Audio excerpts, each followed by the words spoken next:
Halo, salam akademia. Welcome back to my channel, Christian Wigadendi. Pada hari ini, di video kita kali ini akan membahas mengenai Organization Development and Change atau perubahan dan pengembangan organisasi. Nah, di video kali ini saya akan membahas dan kita akan sama-sama belajar mengenai Designing Intervention.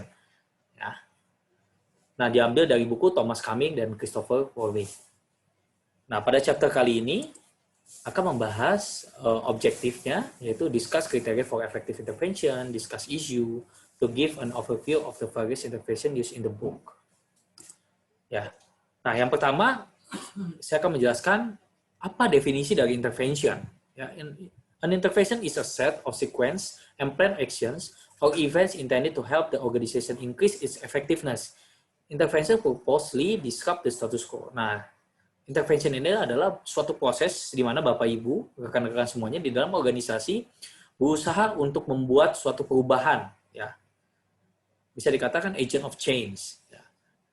Membuat suatu perubahan bukan atau keluar dari zona nyaman, ya. Tidak status quo atau tidak netral.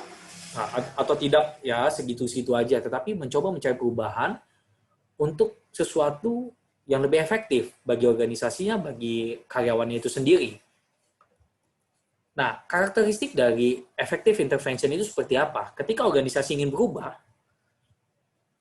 hal yang efektif untuk kita mengintervensi atau untuk menyela, ya, apa yang membuat organisasi itu ingin berubah itu apa? Yang pertama, valid information, ya, informasi yang valid, yang real terjadi, sesuai dengan data yang terjadi, ya, sesuai dengan fakta atau fenomena yang terjadi, bukan dibuat-buat. Ya. Kemudian free and informed choice. Ya. Yang ketiga adalah internal commitment. Komitmen antar semua stakeholder atau orang-orang yang ada di organisasi. Kemudian is it based on causal knowledge of intended outcomes? Kemudian apakah does it transfer competence to manage change to organization members? Nah, ini adalah hal-hal yang berkaitan dengan bagaimana kita mengintervensi secara efektif demi tujuan organisasi lebih sustainable. Ya, Bapak Ibu. Nah, bagaimana kita mendesain effective intervention itu sendiri? Nah, contingency di dalam kita merubah situasi, ya, yang pertama itu readiness for change, di mana setiap stakeholder, atau setiap karyawan, setiap insan yang ada di dalam organisasi harus siap untuk berubah. Nah, jika tidak berubah, maka organisasi itu sendiri akan tergerus zaman dan akan mati. Kemudian capability to change, ya, kita mempunyai kapabilitas untuk berubah.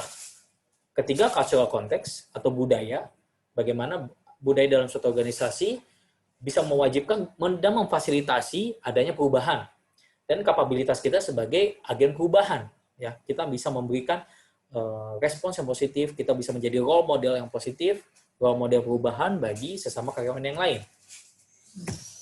Nah, four major types of intervention, ya, 4 hal berkaitan dengan tipe-tipe intervention. Pertama, human process intervention, ya. Kedua, techno-structural intervention. Ketiga, human resource management intervention. Dan keempat, strategic change intervention. Nah, di intervention overview, ya, kita akan membahas 4 yang tadi. Kemudian, saya akan membahas satu persatu, ya. Di dalam human process intervention itu seperti apa bentuknya? Human proses orang itu seperti apa?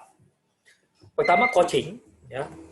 Training and development, proses consultation, intergroup relationship, large group intervention. Tujuannya apa? Tujuannya ingin membuat orang-orang yang ada di dalam organisasi itu dilatih, diberikan pemahaman, diberikan adanya pemahaman, kemudian hubungan yang baik, supaya orang-orang yang ada di dalam organisasi itu bisa open-minded untuk, yuk kita sama-sama berkembang, kita harus berubah.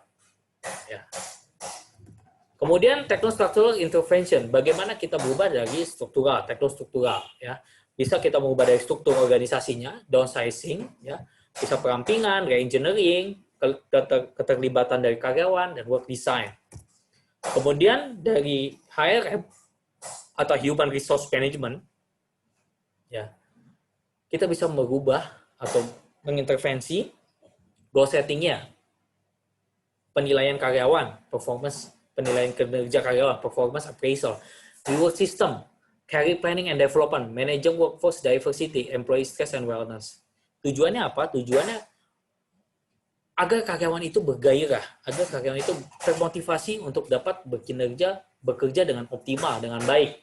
Ya, kita berikan reward, kita memberikan career path, ya, kemudian adanya kemajemukan, kita memberikan lingkungan, ya, yang opportunity, kemudian lingkungan kerja yang positif, dan lain sebagainya. Kemudian yang keempat yaitu strategic intervention, ya, adanya perubahan strategik. Ya, bisa kita integrate strategic change, ya, dari semua divisi saling mengintegrasi, saling terintegrasi.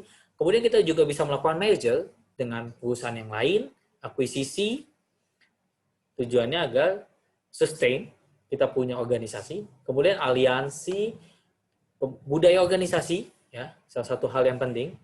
Karena bila kita tidak menciptakan budaya di mana kita berubah, continuous improvement, maka selamanya perusahaan itu akan mati, ya, tidak akan bertumbuh, tidak akan berkembang, dan lain sebagainya. Kemudian berkaitan tadi cultural values, ya, budaya-budaya, nilai-nilai budaya itu juga turut mengambil peranan penting. Ya, kalau tadi di sini cultural change yang ada di organisasi, nah di dalam kita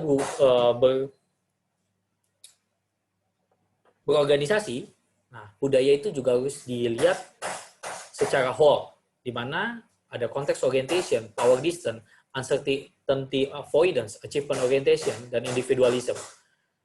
Nah, kelima hal ini bisa berpengaruh terhadap intervention suatu perusahaan, organisasi. Karena setiap organisasi itu berbeda-beda. Organisasi yang ada di suatu negara pun berbeda-beda karena ada faktor budaya. Kita tidak bisa menyamaratakan budaya di tempat A, di B, di C itu sama semuanya. Karena setiap budaya pasti berbeda-beda. Kemudian kontingensi yang terkait dengan target perubahan itu organizational issues dan organizational levels. Nah, kemudian ada juga berkaitan dengan strategic issues. Ketika kita ingin berubah, apakah produk kita, jasa kita itu sesuai dengan market yang diinginkan. Jadi jangan sampai apa yang kita jual, apa yang kita baik itu produk maupun jasa itu tidak sesuai dengan market, ya, udah ketinggalan zaman. Apakah sesuai dengan lingkungan? Apakah kita mempunyai keunggulan kompetitif dibandingkan perusahaan-perusahaan yang lainnya? Kemudian teknologi. Nah, teknologi dan structure issues ini merupakan salah satu hot issue saat ini di mana teknologi memainkan peranan penting, Bapak Ibu serta teman-teman semuanya. Apakah dengan teknologi kita bisa menggantikan people? Bagaimana teknologi bisa memainkan atau bisa menguntungkan dari organisasi itu sendiri? Ya, bagaimana teknologi membantu membuat atau memproduksi produk dan jasa? Nah, seperti yang kita tahu, teknologi dengan teknologi saat ini, ya, mulai menggerus tenaga kerja. Karena tenaga kerja yang tidak kompetitif, maka akan tergantikan dengan teknologi. Contoh yang paling real terjadi adalah saat ini kalau kita masuk tol saja sudah kita tap. Kalau dulu kita harus bayar di petugas, ya, sekarang serba digital. Kemudian berkaitan dengan human resources issues, ya, isu-isu berkaitan dengan human resources. How to attract competent people, ya, bagaimana kita mengattract karyawan yang kompeten. Bagaimana kita merencanakan dan mengembangkan karyawan itu sendiri dan menetapkan set goals, tujuan.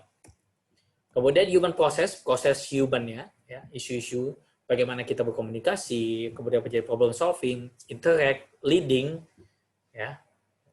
Oke, itu saja berkaitan dengan chapter ini. Semoga informasi yang saya berikan kepada Bapak Ibu serta rekan-rekan semuanya dapat membantu Bapak Ibu serta rekan-rekan semuanya di dalam organisasi dan bisa dipraktekkan secara baik dan positif.